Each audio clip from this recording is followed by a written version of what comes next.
ತುಂಬಾನೇ ಕಣ್ಣೀರು ಹಾಕ್ತಾರೆ ನಮ್ಮ ನಿಮ್ಮೆಲ್ಲರ ಪ್ರೀತಿಯ ರಕ್ಷಿತಾ ಅವರು ಕಣ್ಣೀರು ಹಾಕಲು ಕಾರಣ ಏನು ಅಂದರೆ ನಾವು ಬಿಗ್ ಬಾಸ್ ಮನೆ ಒಳಗಡೆ ತುಂಬಾನೇ ಚೆನ್ನಾಗಿ ಇದ್ವಿ, 3 ಜನ ಒಟ್ಟಿಗೆ ಇದ್ವಿ, ಒಂದಾಗಿದ್ವಿ. ಬಟ್ ಮುಂದೆ ಇದೇ ರೀತಿಯ ಒಂದು ಬಾಂಡಿಂಗ್ ಬೇಕು, ನನಗೆ ದೂರ ಆಗಬಾರ್ದು ಅಂತೆಲ್ಲ ಬಹಳಷ್ಟು ಕಣ್ಣೀರನ್ನು ವೇದಿಕೆ ಮೇಲೆ ಹಾಕ್ತಾರೆ. ಯಾಕೆಂದರೆ ಬಿಗ್ ಬಾಸ್ ಮನೆ ಒಳಗಡೆ ತಾವೆಲ್ಲರೂ ಕೂಡ ನೋಡಿದ ಹಾಗೆ ಈ 3 ಜನ ಅಂತೂ ನೆಕ್ಸ್ಟ್ ಲೆವೆಲ್. ಅಂದರೆ ಒಂದು ಟ್ರಯೋ ಬಾಂಡಿಂಗ್ ಇತ್ತಲ್ಲ, ತುಂಬ ಜನರಿಗೆ ಇಷ್ಟ ಆಗಿತ್ತು. ಯಾರೆಲ್ಲ ಅಂದರೆ ರಕ್ಷಿತಾ ಅವರು, ಗಿಲ್ಲಿ ಅವರು, ರಘು ಅವರು, 3 ಜನರ ಬಾಂಡಿಂಗ್ಸ್ ತುಂಬಾ ಚೆನ್ನಾಗಿತ್ತು.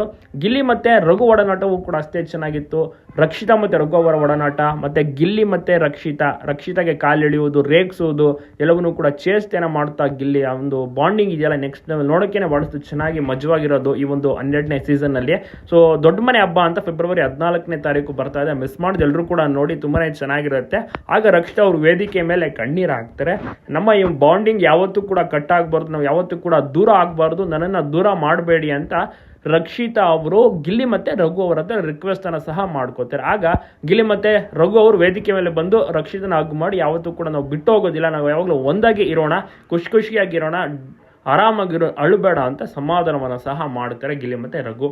ಸೊ ಈ ಒಂದು ಬಾಂಡಿಂಗ್ ನಿಮಗೂ ಕೂಡ ಇಷ್ಟನಾ? ಸೂಪರ್ ಅಲ್ವಾ ಈ ಒಂದು ಟ್ರಿಯೋ ಬಾಂಡಿಂಗ್? ತಪ್ಪದೇ ಕಮೆಂಟ್ ಮಾಡಿ, ಎಲ್ಲ ಕಡೆ ಶೇರ್ ಮಾಡೋದನ್ನ ಮರಿಬಿಡಿ.